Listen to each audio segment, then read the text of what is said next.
जेठ बाई सखावा के दिनवा गरम बड़ा लागेल हो।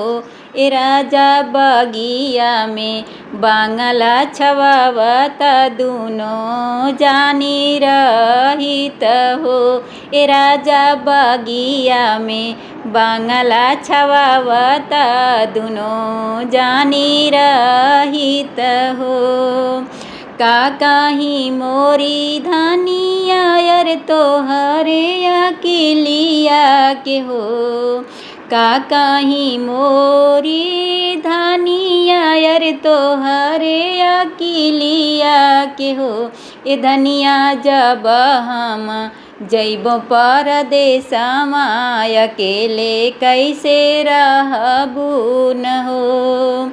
ए धनिया जब हम जइबो परदेसवा अकेले कैसे रहबू न हो। नैहर से भैया के बोलावा तू नैहर चली जाई तू न हो।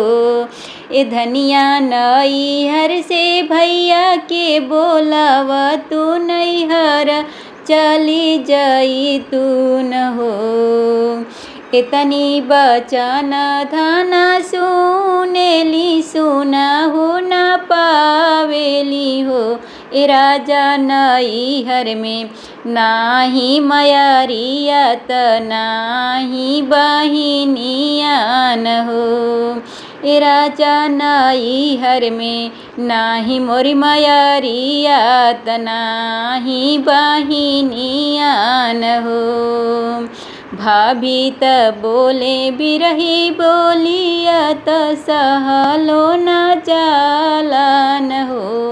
ए राजा भाभी त बोले बिरही बोलिया त सहलो न जाला न हो।